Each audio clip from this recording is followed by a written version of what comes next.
تھی جنرل باجوہ، اس کا بہت بڑا ہاتھ ہے، بلکہ اسی کا ہاتھ ہے جو آج ہم یہاں کھڑے ہیں۔ جماعتیں جو اقتدار میں بیٹھی رہی ہیں یہ سب ایک طرف ہو گئی ہیں، اور اس وقت قوم کو سوائے آپ کی جماعت کے کوئی اور نہیں نظر آ رہا جو پاکستان کو اس مشکل وقت سے اب نکالے گا۔ اور یہ ہمیشہ یاد رکھیں کہ ہم اب تک یہ امید لگا کے رہتے تھے جی کہ چلیں جی پولیٹیشن نے برا کیا تو اسٹیبلشمنٹ آ جائے گی اور وہ بچا لے گی۔ اس وقت جدھر ہم کھڑے ہیں اس میں ایک آدمی جس کے پاس بڑی طاقت تھی، جنرل باجوہ، اس کا بہت بڑا ہاتھ ہے، بلکہ اسی کا ہاتھ ہے جو آج ہم یہاں کھڑے ہیں۔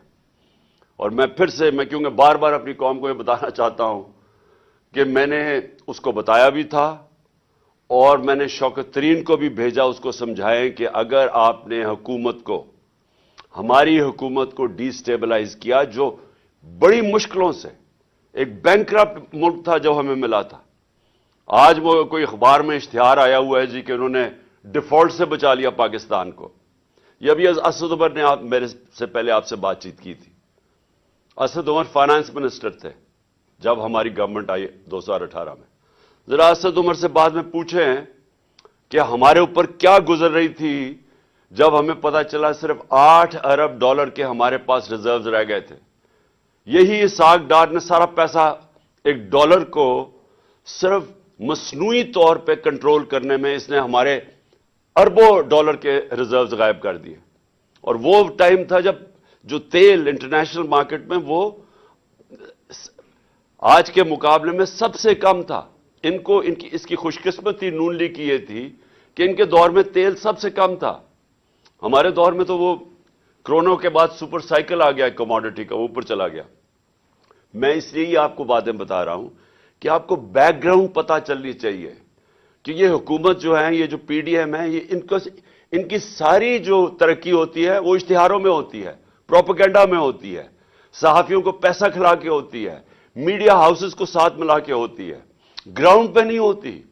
کیونکہ اگر ہوتی تو جو ان کو حکومت ملی تھی، جو ہم چھوڑ کے گئے تھے، تو آج یہ حال نہ ہوتا کہ ساری دنیا کے سامنے بیکاریوں کی طرح پھر رہے ہیں اور ملک ڈیفالٹ کے قریب ہے اور پیسے مانگتے پھر رہے ہیں۔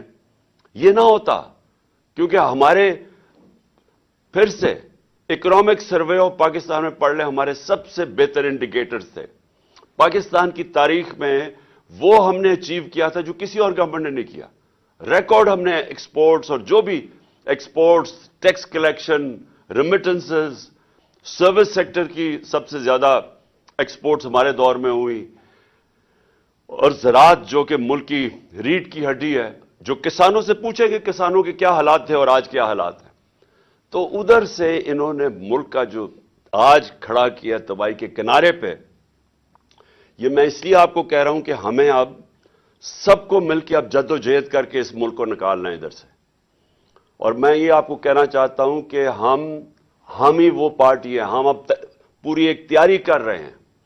ہم اپنی اکانومی کے اوپر پورا ہم نے ایک وائٹ پیپر تو ان کا بتایا ہے، اور اپنا ہم اب بیٹھ کے باقاعدہ وار گیمنگ کر رہے ہیں کہ ہم نے پاکستان کو کیسے نکالنا ہے۔ وہ کون سے اب انقلابی ہمیں قدم اٹھانے پڑیں گے کہ اپنے ملک کو اس دلدل سے نکالیں گے۔ اور میں ابھی بھی آپ کو کہتا ہوں، اگر کوئی اس وقت پاکستان کے اندر جماعت اگر کوئی بھی نکال سکتی ہے، کوئی ٹیکنوکریٹک سیٹ اپ نہیں نکال سکتا۔